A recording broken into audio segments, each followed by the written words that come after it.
Voici l'Agaricus bisporus, plus connu sous le nom de champignon de Paris. Mais de Paris, il n'a gardé que le nom. Depuis bien longtemps, ce champignon n'est plus produit dans la capitale. Aujourd'hui, il vient principalement de Chine ou de Pologne. Seuls quelques producteurs français résistent encore. En Île-de-France, ils ne sont plus que 4.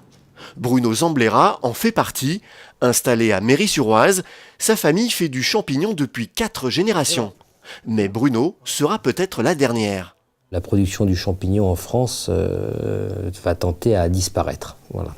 La plus grosse concurrence vient des pays de l'Est, en l'occurrence la Pologne. Au jour d'aujourd'hui, les Polonais, en l'occurrence, peuvent se permettre d'exporter un produit fini, moins cher que notre coût de production dans l'Hexagone.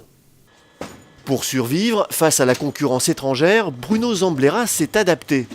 Il ne travaille que sur 10% de l'exploitation et ne produit que 700 kg de champignons par semaine. Son père, à l'époque, en sortait 1 tonne par jour. Bruno Zamblera n'utilise aucun produit chimique et privilégie une filière de production la plus courte possible. Le champignon que vous voyez ici, qui est ramassé ce jour, est emballé et expédié le jour même. Donc, vu qu'il est vendu en réseau court, il ne reste pas chez nous. Bruno Zamblera ne fait pas que du champignon de Paris, il produit 9 autres variétés de champignons, pied bleu, l'arengui, le shiitake et la pleurote. Des champignons qui poussent sur un support étonnant.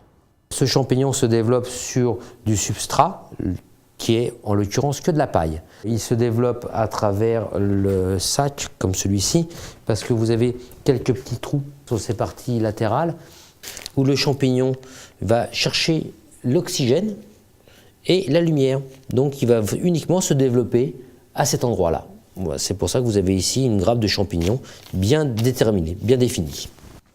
Bruno Zamblera vend ses champignons le samedi matin sur l'exploitation et sur le net. Bruno ne vit pas de la production de ses champignons, il a une autre activité pour boucler ses fins de mois, il est dépanneur. Un deuxième métier indispensable pour préserver l'exploitation familiale et continuer à produire des champignons de qualité dans le Val d'Oise.